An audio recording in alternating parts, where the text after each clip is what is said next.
पूरी दुनिया में जितना जितना तरह का पाप होता है, पूरी दुनिया में जितने जितने तरह का क्राइम होता है, वो सारा पाप, वो सारा क्राइम लंकापति रावण की सेना में, उन राक्षसों में हुआ करता था।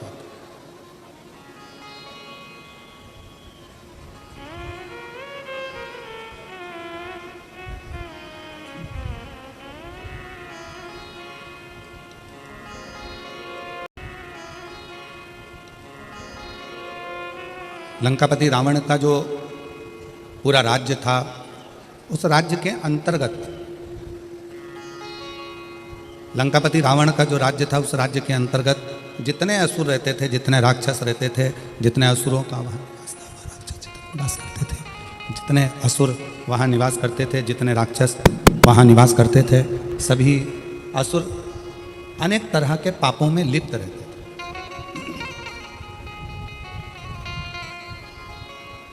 संपूर्ण पापों में वो लिप्त है, संपूर्ण पाप।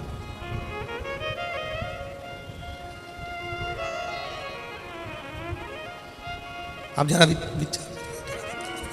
विचार करिए।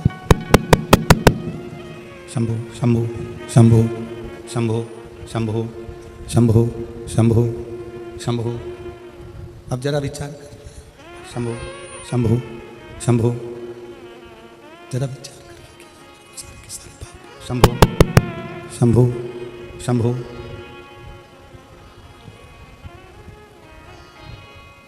शंभु आई सीटी मार रहा है, हाइस दे रहा है, उसके कारण आवाज नहीं निकल रही।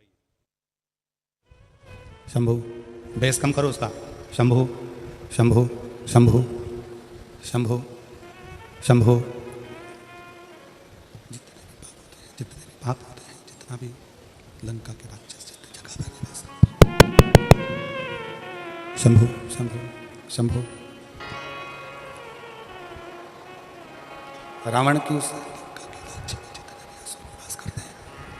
जितने भी असुर वहाँ निवास कर रहे हैं, शंभु शंभु शंभु पड़ी मांगू घड़ी रे घड़ी, दुख काटो दया करी दर्शन आपको। शंभु शरण पड़ी मांगो घड़ी रे घड़ी, दुख काटो दया करी दर्शन आपको। शरण पड़ी मांगो घड़ी रे घड़ी, दुख काटो दया करी दर्शन आपको।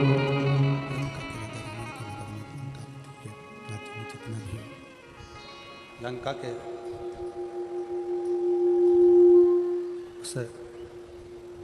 जितने राक्षस हैं, जितने असुर हैं,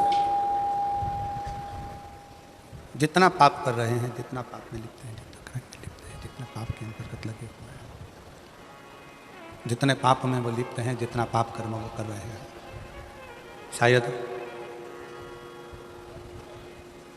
संसार में ऐसा कोई पाप नहीं है जो लंकापति रावण के उस राज्य के अंतर्गत नहीं होता। सारा पाप होता है।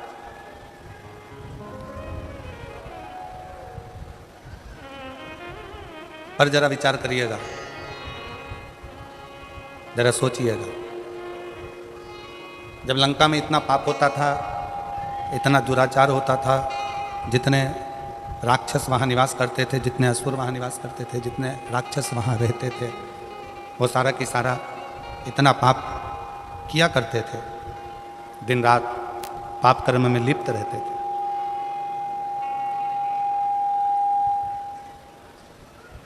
पर वो कौन सा एक पुण्य,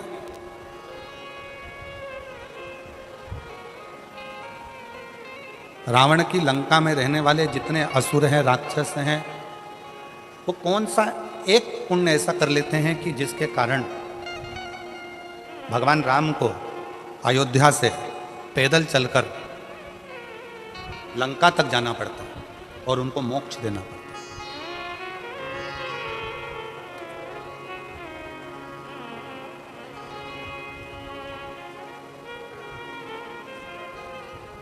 दुनिया में जितना क्राइम होता है, दुनिया में जितना पाप होता है, सारा पाप, सारा क्राइम लंका के राजा रावण के उस नगर में होता था।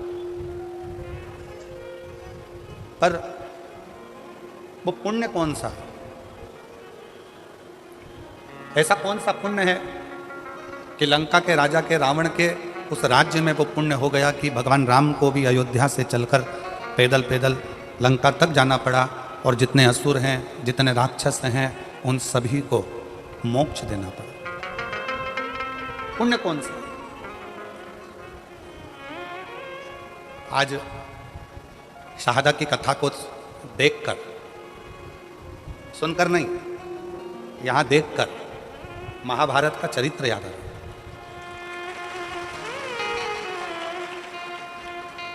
कि महाभारत में एक तरफ कौरवों की सेना है, एक तरफ पांडवों की सेना है, युद्ध प्रारंभ हो रहा है, भयंकर गर्मी है, सूर्य की तीव्रता प्रचंड है, इतना तेज सूर्य तप रहा है, कौरव और पांडवों की सेना खड़ी है और चारों तरफ बहुत तेज सूर्य तप रहा है, बहुत बहुत गर्मी। बादल का एक टुकड़ा सेना में खड़े हुए एक व्यक्ति के ऊपर छांव कर रहा है। बादल का एक टुकड़ा सेना में खड़े हुए एक व्यक्ति पर छांव कर रहा है। तो भगवान कृष्ण ने अर्जुन से पूछा, अर्जुन अभी सूर्य ग्रहण गया, तूने क्या दान किया? अर्जुन ने कहा कि मैंने बहुत सारा धन, वस्त्र, आभूषण, माणिक, मोती, रतन सब दान किया। युधिष्ठिर ने कहा मैंने ये दान किया। नकुल कहता है मैंने ये दान किया। जितने सेना में लोग खड़े थे वो सब कहने लगे हमने ये दान किया, हमने वो दान किया। एक सैनिक खड़ा था, उससे पूछा कि तूने क्या दान किया? उसने कहा मेरे पास घास काटने का हसिया था, जितनी घास काटता था वो घास घोड़ों के लिए बेचता और धन मिलता, वो दान करने का मेरे पास कुछ भी नहीं था, इसलिए मैंने इस हसिये का दान कर दिया। भगवान कृष्ण ने अर्जुन से कहा, अर्जुन पूरे युद्ध के मैदान में चारों तरफ सूर्य की प्रचंड गर्मी है और इस घसियारे के ऊपर भगवान ने बादल की छांव कर रखी है, क्योंकि इसने अपनी जिंदगी का सारा पुण्य दान में दे दिया, सारा पुण्य। इसलिए आज शहादा की इस कथा को देखते हुए उस कथा का स्मरण हो रहा है कि कोई पुण्य शहादा वालों ने करा होगा तो शंकर जी भी अपनी बादल की छांव कर कर इस कथा का लाभ लेते हैं। ये पुण्य है, ये पुण्य। और तेरी कृपा बिना न हिले एक भी अणु, लेते हैं श्वास तेरी कृपा। अपने अंदर, अपने मन में एक विचार लाइएगा, एक विचार करिएगा कि पुण्य कौन सा, ऐसा कौन सा पुण्य लंका के उन असुरों ने कर दिया था कि भगवान राम को अयोध्या से पैदल चलकर लंका तक जाना पड़ा। कोई पाप कर देता है ना तो लोग उसके घर तक नहीं जाते। बोलो जाते हैं क्या? किसी के लड़के ने, किसी के घर के व्यक्ति ने, किसी के घर के लड़के ने कोई गलत कार्य कर दिया, लोग उसके पास में नहीं जाएंगे, उसके घर नहीं जाएंगे, रिश्तेदारी तोड़ लेंगे, रिश्तेदारी खत्म कर देंगे, रिश्तेदारी समाप्त, रिश्तेदारी समाप्त कर देंगे।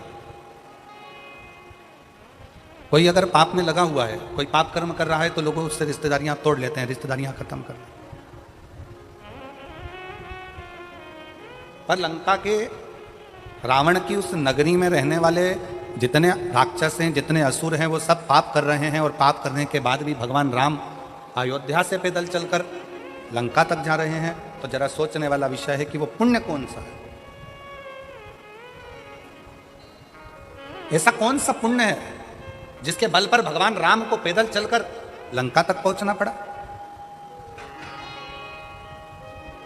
ऐसा कौन सा पुण्य है जिसके बल पर भगवान राम को पैदल चलकर रावण की लंका तक पहुंचकर उन राक्षसों का संहार कर कर उनको मोक्ष देना पड़ा। विचार करना, आप और हम सारे तीर्थ में क्यों जाते हैं कि हमको मोक्ष मिल जाए। आप और हम कथा सत्संग में क्यों जाते हैं कि आप और हमको मोक्ष मिल जाए। आप और हम भगवान की भक्ति क्यों करते हैं कि आप और हमको मोक्ष मिल जाए। पूरी दुनिया में घूमते रहते हैं केवल मोक्ष को पाने के लिए, और तो भी मोक्ष हमारे करीब में नहीं आ पाता, तो भी मोक्ष हमारे पास नहीं आ पाता। फिर भी हम मोक्ष से बड़े दूर रहते हैं। पर वो रावण की लंका में रहने वाले असुर, रावण की लंका में रहने वाले वो राक्षस ना जाने कौन सा ऐसा पुण्य कर दिया कि पाप करने के बाद भी मोक्ष उनके दरवाजे तक पहुंच गया, मोक्ष उनके द्वार तक पहुंच गया, मोक्ष उनकी चौखट तक पहुंच गया। वो पुण्य कौन सा है, वो पुण्य की प्रबलता कौन सा पुण्य है। जब राम जी पैदल चलते चलते अयोध्या से लंका के दरवाजे तक पहुंचे,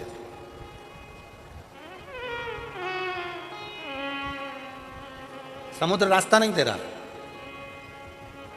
सारे रास्ते बंद हैं। कौन रास्ता देगा, कौन बताएगा कि कैसे जाना है। शिव महापुराण की कथा कहती है जब दुनिया के सारे रास्ते बंद होते हैं, कोई रास्ता आपको सूझता नहीं है, किसी रास्ते का पता आपको मालूम नहीं रहता, बहुत सारी जगत की उलझनों में आप जब घिरे रहते हैं, संपूर्ण उलझनों में जब आप फंसे रहते हैं, तब जैसे राम जी कोई रास्ता नजर नहीं आया तो राम जी ने बालू रेत का शिवलिंग बनाकर उसका पूजन करा, तो उनको रास्ता मिल गया कि नल नील पत्थर फेंकेंगे तो पत्थर भी तैरेंगे। उनको रास्ता मिल गया कि अब मुझे सेतु बनाकर पार उतरना है। उसी तरह जब आपकी ज़िंदगी में भी बहुत सारी उलझनें चल रही हों, बहुत सारा कष्ट चल रहा हो, बहुत सारी समस्याएं चल रही हो, तब एक काम करना, शंकर के मंदिर में जाकर एक लोटा जल चढ़ाना प्रारंभ करना, रास्ता खुलना रास्ता खुलने लगा। इंस्टाग्राम वालों ने, यूट्यूब वालों ने, फेसबुक वालों ने, टीवी वालों ने, जितना फेसबुक है, जितना टीवी है, जितना इंस्टाग्राम है, जितनी सोशल मीडिया है, इन्होंने अभी नूतन संवत्सर में, नूतन संवत्सर के पहले बहुत सारे मीडिया पर चलते रहे कि शनि लग गया, शनि लग गया, शनि लग गया। जितने जितने यहाँ कथा में बैठे हो ना, तुम सबने भी मोबाइल में देखा होगा तो देख रहे होगे, वृश्चिक पे लग गया, कुंभ पे लग गया, ढैया लग गया, 7.5 लग गया, आधे से ज्यादा तो शनि के डिप्रेशन में पड़ गए।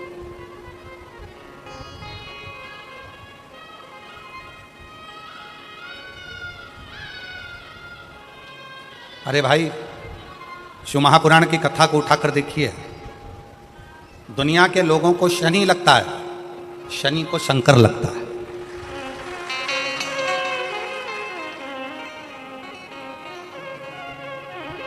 यदि आप भगवान शंकर के मंदिर में जाकर एक लोटा जल चढ़ा रहे हो, आप भगवान शिव के मंदिर में जाकर अर्चना कर रहे हो, आराधना कर रहे हो, निवेदन कर रहे हो, एक बेलपत्र शिव की उठाकर धोकर वापिस शंकर को समर्पित कर रहे हो, शंकर भगवान का पंचाक्षर मंत्र नमः शिवाय जप रहे हो, शंकर भगवान का षडाक्षर मंत्र ओम नमः शिवाय जप रहे हो, या श्री शिवाय नमस्तुभ्यम का जाप कर रहे हो, तो ये निश्चित मानकर रखो कि आपके पीछे शनि नहीं पड़ेगा, आपके पीछे शंकर जरूर पड़ेगा। और शंकर जब हमारे पीछे पड़ेगा तो हमारा उद्धार अपने आप होगा। शिव शिव शंकर शंकर। और मैंने तेरे ही भरोसे भोले, तेरे ही भरोसे हवा बिछे उड़ती जागी, बाबा डोर तो छड़ीना में अड़ी जागी। भोले मैं तेरी पतंग, शंभो मैं तेरी पतंग, हवा बिच उड़ती जागी, बाबा डोर तो छड़ीना में कटी जावागी। भोले मैं कथा कर रही है, भगवान शंकर का चरित्र कर रहा है। कितने लोग बैठे हैं जो शंकर जी के मंदिर में एक लोटा जल चढ़ाते हैं? जरा हाथ उठाओ, उठाओ हाथ। सब जाते हो? रखो रखो। तुम्हारी पड़ोसन भी जाती है? जम के बोलो जरा। पड़ोसन। किसी गांव में अगर एक व्यक्ति भी शंकर भगवान को एक लोटा जल चढ़ा रहा है तो उस गांव के अंदर शनि की कुदृष्टि नहीं पड़ती है, तो तुम्हारी पड़ोसन पड़ोसन और धड़ोसन भी शंकर को जल चढ़ा रहे हैं।